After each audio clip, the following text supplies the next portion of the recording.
क्या है आध्यात्म? दर्शन, चिंतन धारा, विद्या या संस्कृति की परंपरागत विरासत। आध्यात्म दर्शन यानी जीवन का शाश्वत सत्य। मानव जीवन से जुड़े शाश्वत सत्यों को जानिए और समझिए उपासक डॉक्टर सोहन राज तातेड़ से हमारे खास कार्यक्रम आत्मविज्ञान में। आत्मविज्ञान यानी सही दृष्टि, सही सोच। भाइयों और बहनों, मातृशक्ति को नमन। स्टूडियो में आपका हार्दिक स्वागत है, अभिनंदन है, सत्कार है। आत्मविज्ञान साइंस ऑफ द सोल कार्यक्रम के अंतर्गत हम आपको सही दृष्टि, सही सोच, राइट विजन, राइट थिंकिंग के तहत आपको अच्छे अच्छे एपिसोड्स के माध्यम के अंदर हम आपको सद्गुण देना चाहते हैं। हम आपको अच्छे अच्छे टिप्स देना चाहते हैं, अच्छे अच्छे सूत्र देना चाहते हैं, ताकि कि आपका जीवन है ये अच्छा मिले, मनुष्य जीवन सार्थक बन जावे। आप परोपकार करें, आप लोगों का भला करें और आप अपने जीवन को बहुत ही अच्छी तरह से सद्गति प्राप्त हो, ऐसा बनावे। उसके लिए हमारा कार्यक्रम चालू किया गया है और जितने भी आपकी नेगेटिव थिंकिंग है उन सबको तिरोहित करके उसकी जगह हम पॉजिटिव थिंकिंग देने की कोशिश करते हैं। तो आज का हमारा बहुत ही उससे जुड़ा हुआ सुंदर उपक्रम का जो हमारा एपिसोड है वह है सद्भावना। सद्भावना का हम संधि विच्छेद करें तो सद प्लस भावना। सद मतलब अच्छी, भावना का मतलब होता है सोच, प्रवृत्ति, थिंकिंग। हम किसी भी व्यक्ति के बारे में अच्छा सोचें और बुरी भावना करते हैं तो किसी व्यक्ति को हम दोषित देखते हैं, उसके दोष निकालते हैं। और जब हम सद्भावना करने लग जाते हैं तो उसके गुणों को देखते हैं। सद्भावना और दुर्भावना में अंतर क्या है? सद्भावना करने वाला व्यक्ति जो है वह सामने वाले का इष्ट चाहेगा, सामने वाले के गुणों को देखेगा। और दुर्भावना करने वाला व्यक्ति सामने वाले व्यक्ति का अनिष्ट चाहेगा, उसके अवगुण देखेगा। तो इस दोनों के अंदर रात और दिन का अंतर है। सद्भावना करने वाला व्यक्ति अपने जीवन को धन्य बना देता है और उसके साथ साथ में अपने कर्मों की निर्जरा करता है दार्शनिक रूप से। दुर्भावना करने वाला व्यक्ति जो है वो ज़्यादा से ज़्यादा अवगुणों को अपने भीतर भरता है, दोषों को अपने भीतर भरता है और जब ज़्यादा दोष इकट्ठे हो जाते हैं वो नरकगामी हो जाता है। अगले जन्म में उसको नारकीय जीवन मिलता है। सद्भावना का उपयोग हम दो तरह से कर सकते हैं। एक हमारे भीतरी जगत के अंदर जो कि हमारा बिल्कुल व्यक्तिगत जगत है और सद्भावना है एक हमारा बाह्य जगत है। बाह्य जगत में हमारा समाज है, दूसरे हमारे भाई है और कुल मिलाकर के 7 अरब की जनसंख्या है। और बड़े विस्तार के अंदर देखें तो पूरा चराचर जगत है, पूरा पर्यावरण है जिसके अंदर 84 लाख जीवा योनि के प्राणी आते हैं। पेड़ है, पौधे हैं, गाय है, भैंस है, ऊंट है, बैल है, सभी तरह के चराचर जगत के अंदर जीवित प्राणी आते हैं। उससे सारा हमारा कॉस्मॉस बनता है, सृष्टि बनती है, ब्रह्मांड बनता है और उस ब्रह्मांड के अंदर हम सब अपना अपना जीवन यापन करते हैं। ये हमारी माँ जो नेचर माँ है ये कहती है 84 लाख जीवा योनि के प्राणियों, जिसके अंदर प्राणियों की संख्या तो अनंत है, 84 लाख तो उत्पत्ति स्थान है। उन सभी का वो कहती है मैं तुम्हारी माँ हूँ, मैं तुम्हारा भरण पोषण करूँगा और मेरे पास में तुम्हारे भरण पोषण करने के लिए पर्याप्त प्रचुर मात्रा के अंदर साधन है। देखिए पूरा ब्रह्मांड है वो 5 जो है बेसिक एलिमेंट से बना है। पृथ्वी, जल, अग्नि, वायु और आकाश। इसी को ब्रह्मांड कहते हैं, इसी को कॉस्मॉस कहते हैं, इसी को पर्यावरण कहते हैं, इसी को पृथ्वी कहते हैं और इसी को नेचर माँ कहते हैं। इन 5 बेसिक एलिमेंट्स के द्वारा 84 लाख जीवा योनि के हर प्राणी का जो जन्म होता है उसका पालन होता है और जीवन भर 5 एलिमेंट्स के द्वारा वो पोषित होकर के जब उसका आयुष्य पूरा हो जाता है, हर प्राणी का अपना अपना आयुष्य होता है, हर प्राणी अपना अपना जीवन लेके आता है और उस जीवन के अनुरूप ही जो है इस धरा पर वो अपना अभिनय करता है। तो इसीलिए कहा गया है कि रंगमंच यह जगत है और कर्म खिलावन हार और नाना रूप बनाए के और चेतन खेलन हार। चेतन मतलब जीवित प्राणी।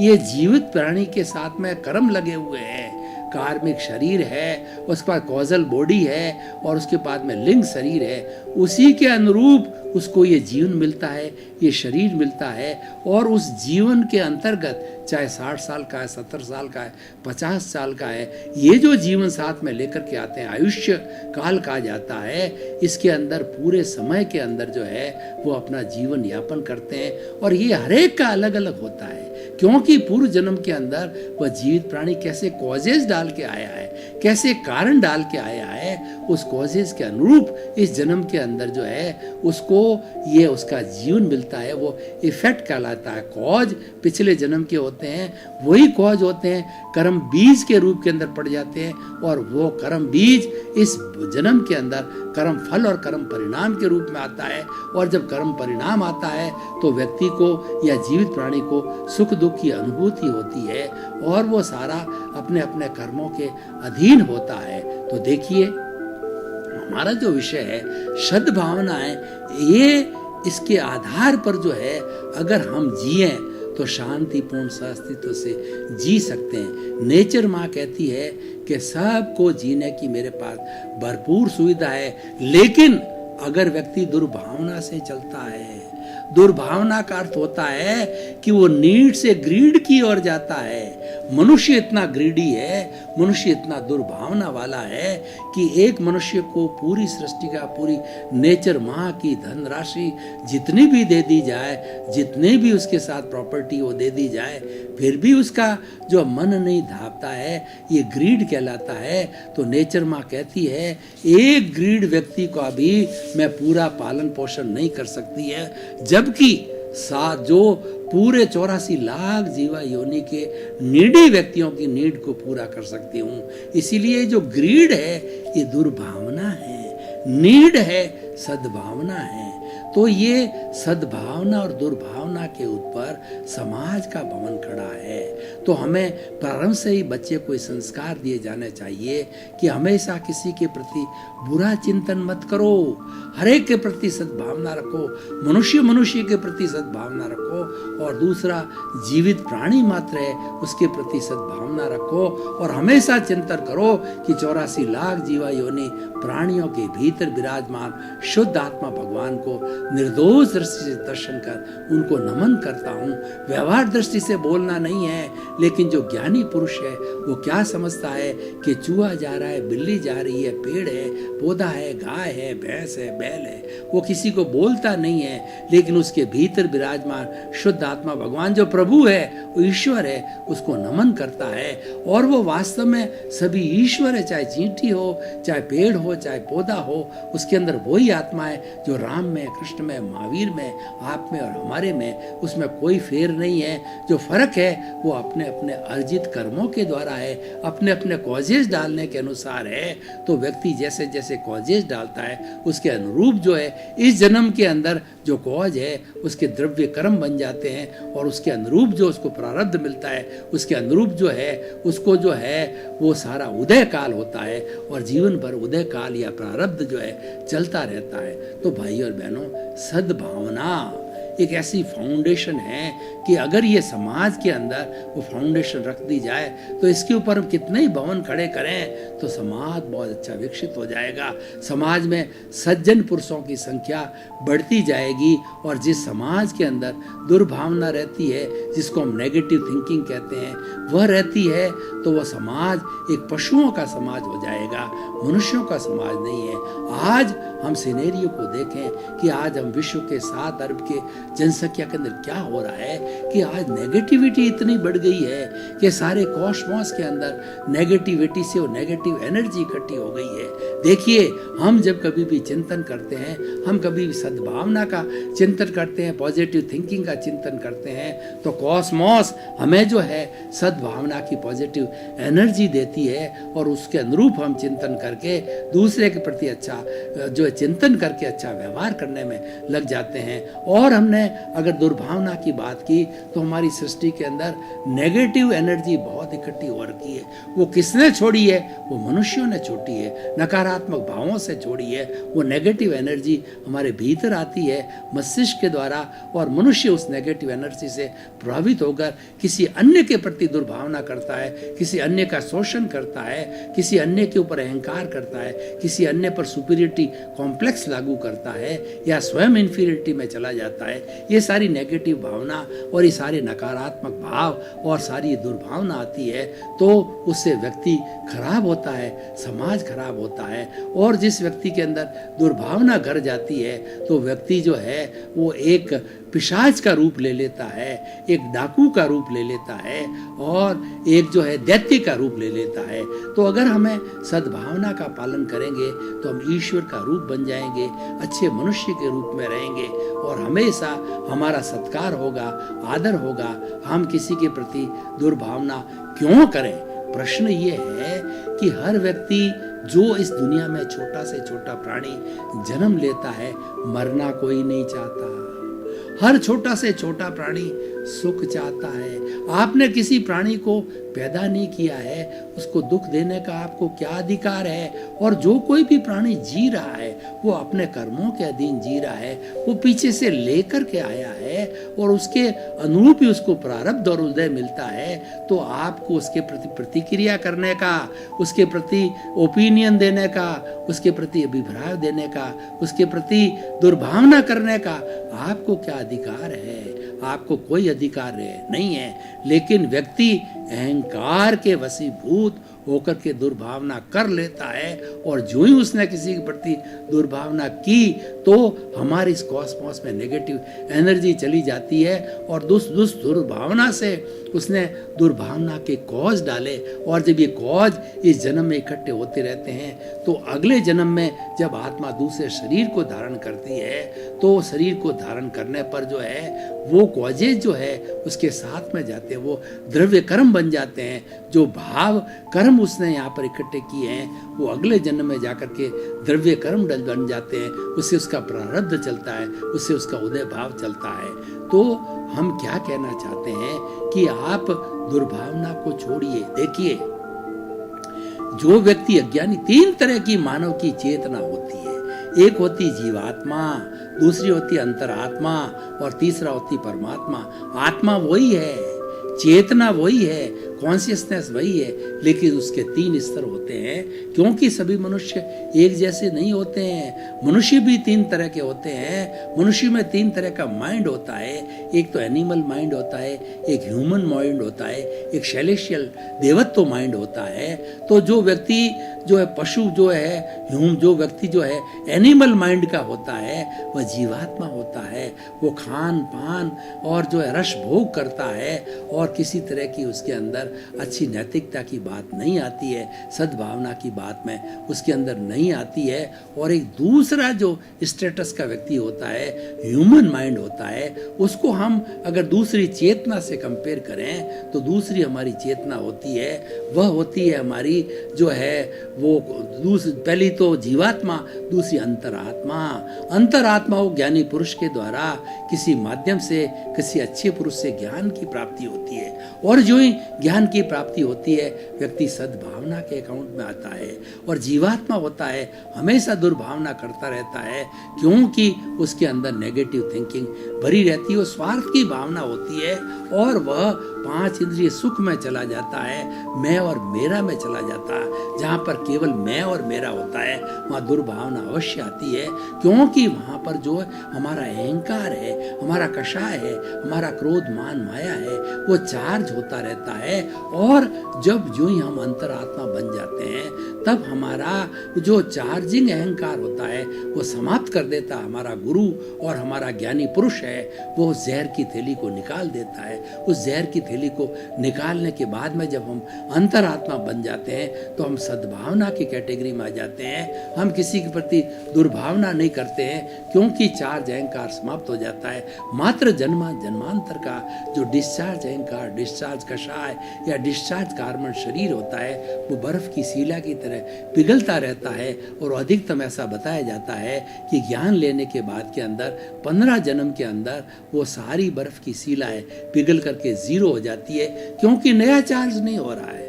ये जो है हमारा जो ज्ञान देने वाला जो प्रभु है, ज्ञान देने वाला ज्ञानी है, वो हमारे साथ कितना उपकार करते हैं। मन वचन काया की तीनों बैटरियों का चार्जिंग पॉइंट हमेशा हमेशा के लिए समाप्त कर देते हैं, अहंकार की थैली को हमेशा हमेशा के लिए फेंक देते हैं, तो हमारा नया प्रतिष्ठित आत्मा नहीं बनेगा।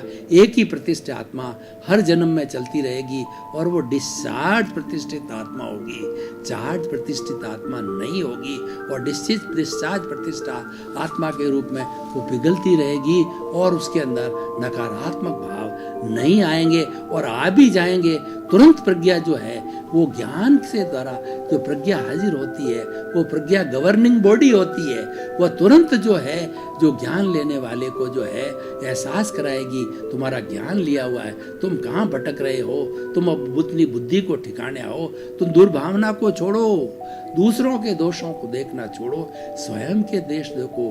कबीरदास जी ने कितना सुंदर कहा है कि बुरा जो देखन मैं चला, बुरा न मिलिया कोय, जो दिल खोजा आपना, और मुझसे बुरा न कोय। कबीरदास जी एक जो पेपर और पेन लेकर के वो निकल पड़े सोसाइटी के अंदर, मैं कि उन लोगों की, बुरे लोगों की लिस्ट बनाता हूँ। वो घूमते रहे कई दिन, लेकिन उनको एक भी बुरा आदमी नहीं मिला। तो फिर उन्होंने इंट्रोस्पेक्शन किया, अपने भीतर झांका, तो उन्होंने देखा, अरे ये जो दोषों का सागर तो मैं स्वयं हूँ, दोष भरे पड़े हैं। तो उन्होंने अपने दोष देखना चालू किया।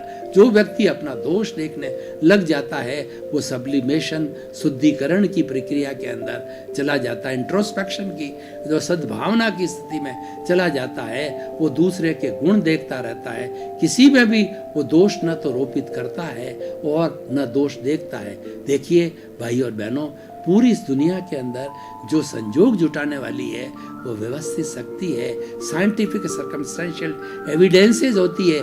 जैसा जैसा जीवित प्राणी का उपादान होता है, जैसे जैसा उसका प्रारब्ध होता है, जैसे जैसा उसका उदय भाव होता है, उसके अनुरूप जो है वह साधन जुटाती है, वह निमित्त जुटाती है। तो व्यक्ति कोई भी स्वयं रूप से जो है न तो कर्ता हो सकता है, न तो स्वयं को कर्ता समझना चाहिए, न 84 लाख जीवा योनि के किसी प्राणी को कर्ता समझना चाहिए। दूसरे को भी कर्ता समझना, इसका मतलब अपने आप को कर्ता समझना है, उसको भी कर्ता नहीं समझना, खुद को भी नहीं समझना। कर्ता तो व्यवस्थित शक्ति है, सर्कमस्टेंशियल, साइंटिफिक सर्कमस्टेंशियल एविडेंसेज है, वही कराती, मैं तो उसमें से एक निमित्त मात्र हूँ। तो व्यक्ति जब ऐसा सोचने लग जाता है, अपने दोषों को देखता है, दूसरे के प्रति सद्भावना करता है, और दुर्भावना उसकी धीरे धीरे समाप्त हो जाती है। दुर्भावना एक दुर्गंध है, आप दुर्गंध में चले जाइए तो वहाँ रहना पसंद नहीं करेंगे, कोई भी व्यक्ति नहीं चाहेगा।